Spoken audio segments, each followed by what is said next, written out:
Hello. So I go by the name Tea Bottles, and I plan on talking about stuff that's related to tech, politics, history, culture, religion, and possibly other stuff as well. Today, I wanted to talk about something that's been relevant, pretty recent, ever since October 7th.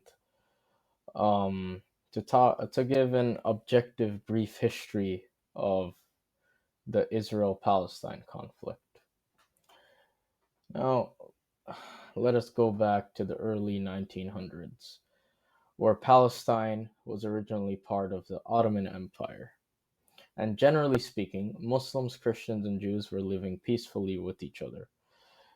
In 1896, excuse me, within the European continent, the Zionist movement um, was introduced. And at that time, it was introduced by a man named Theodor Herzl. Now, what is Zionism? Zionism is a movement to establish a Jewish homeland in Palestine. That's the basis of it. It is entrenched in the idea that Judaism is a nationality as well as a religion. The movement first um, s- starts to take hold when the first wave of European Jews starts to go and migrate to Palestine. Now, when World War One ended, um, the Ottoman Empire fell basically, and Palestine went under British rule. In 1917, the British Empire announces that a Jewish state is going to be made in Palestine in a statement called the Balfour Declaration. The amount of Jewish settlers starts to increase in Palestine, which starts making issues between Arabs and Jews in the region. Now, in February 1947, UK offers to not have Palestine anymore. And it and then UK leaves the question of Palestine to the UN.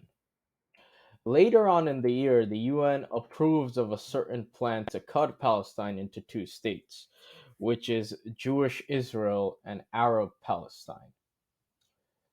Now, the sacred city of Jerusalem, which is holy to Muslims, Christians, and Jews, has become controlled by the UN as a international zone.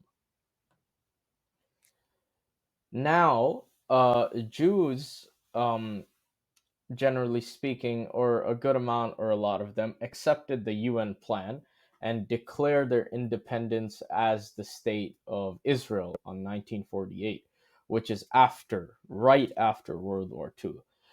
Violent Zionist gangs expelled over 750,000 Palestinians from their home and stole their land, making them refugees. Because of that, it is remembered as the Nakba, which means the catastrophe in Arabic. Neighboring Arab countries are against to the land takeover, and after the day the state of Israel got independence, the first Arab-Israeli war happens. Israel wins and grabs for the land, which was intended for the Palestinian state, under the UN's plan. The land divides into three parts, which became that Jordan occupies the West Bank and East Jerusalem, Egypt gets Gaza, and the Israeli state takes 78% of historical Palestine, which also included West Jerusalem. Now, in 1967, ongoing tensions occur between Israel and certain Arab countries. There was a 6 day war that broke out, and by the end of the war, Palestine became fully occupied by Israel. Despite the absence of a formal peace treaty, things begin to simmer down. Israelis began settling in Gaza, and the West, which started, no, Israelis began settling in Gaza and the West Bank, which started a Palestinian struggle that gave rise to the PLO.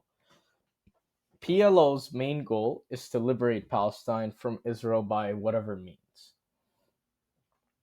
Now, the fighting continues to happen, and the PLO later on accepts the division of the land between Palestine and Israel, but the conflict still continues. And while the conflict is continuing, more settlers started to make their way into Israeli occupied Palestinian territories. This is illegal according to the international community. Palestinians became frustrated, which led to an intifada, which means uprising in Arabic. And as a result, the group named Hamas is born as a political movement determined to fight against Israel's occupation of the West Bank and Gaza. Focused on decreasing tensions, Israel and and the PLO signed the first Oslo Accords in 1993 and the second in 1995. These agreements led to the division of the occupied West Bank into three sections, which were Area A under full Palestinian control, Area B under joint Palestinian Israeli control, Area C under full Israeli control.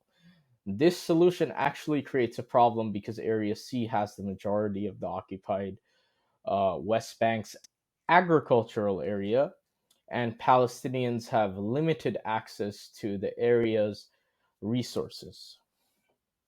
More peace talks proved to be unsuccessful, and Palestinians start losing hope, which resulted in the Second Intifada in 2000. Now, is Israel started making separation wall and making checkpoints to control and limit any type of Palestinian movement. In 2005, Israel withdrew from Gaza but continues to make illegal settlements in the occupied West Bank area.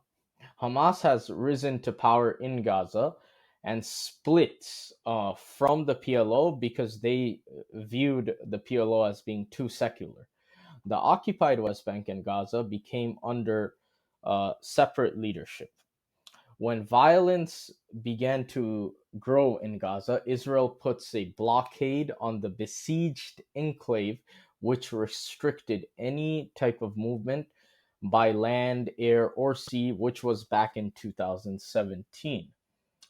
Now, Israel continued to attack Gaza in 2008, 2012, 2014, and 2021. 2022 became the worst year for Palestinians in the Israeli occupied West Bank since 2005. Now, coming to recent events in 2023, October 7th, 2023. No, sorry. Just the general year of 2023, Israel continued their violent attacks on Gaza. And coming to the recent events on October 7th, 2023, Hamas started Operation Al Aqsa Flood, which is its biggest attack on Israel so far. Israel then responded by declaring war against Palestinians, which heavily focused on bombarding, destroying Gaza. Ever since then, hundreds of thousands of Palestinians have already been murdered and displaced, and mostly being civilians. Now, the question is, will this conflict ever be resolved? What does the future hold? Um, we have to see. Now, thank you for listening and watching. I do plan on making more content. Like, share, subscribe, and thank you.